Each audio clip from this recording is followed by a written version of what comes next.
we went back to his room, and I had been in those situations before, but I always knew my boundaries. I always knew how far I was willing to go and when to say no. I kind of pushed him away and was like, no, like, I don't want to do that. Before I knew it, he was on top of me, and I just felt like a sharp pain. And I kept trying to like push him off, but he was on the football team, so he's a pretty muscular guy. And he didn't care about me or any of my needs, which at that point I didn't have any. I just wanted to leave. I just pray that something like this doesn't happen to his future daughters, but I could very well see that happening. And I'm sure if and when it does, whether he wants to, he's gonna remember this incident, because this daughter, this sister, this friend, this cousin, this granddaughter, this one chose to report. In fact, in our county, we don't have a sexual assault council. We don't even have a sexual assault law enforcement protocol. I feel that the burden is sometimes placed too strongly on the back of the victim to really hold the perpetrator accountable. In many forms of violence against women, there's still that victim-blaming mentality, where the way that we see it play out in sexual assault cases is, what were you wearing, what were you doing there? Basically, what did you do to contribute to your assault? Victim blaming is pervasive in this realm, which is to say blaming the person to whom something was done rather than the person who did it. We have to ask a different set of questions. And you can see where I'm going with this, right? The questions are, what's going on? Why do so many men abuse physically, emotionally, and verbally and other ways the women and girls and the men and boys that they claim to love? What's going on with men?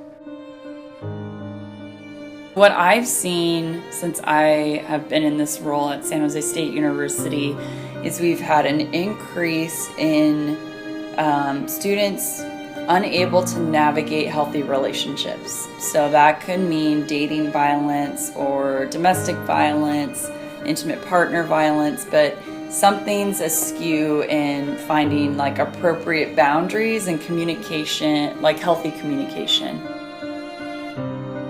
Because of what happens on college campuses, I would say the majority of what I see has to deal with consent. So whether or not affirmative consent was obtained by the parties engaging in the sexual act.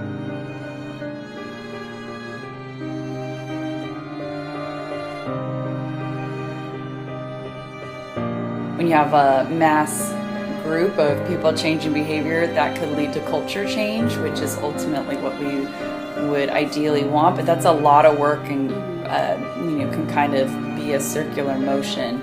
And so in that vein, the main thing that anyone could do is just educate and hold each other accountable for a high expectation. So whatever that high expectation is. Sexual assaults are much too common in our colleges and universities, and as a community, as Californians, as policymakers, but especially as parents, mothers, and fathers, we need to fundamentally change that.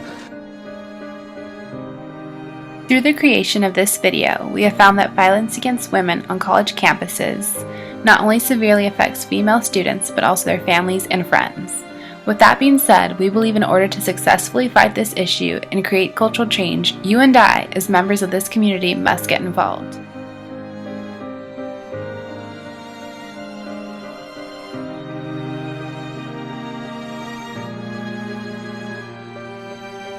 We've created a Twitter page, #LiveAccountability, to promote the active pursuit of knowledge and practice of upstander behavior to create a safe and welcoming environment for existing victims and future collegiate women.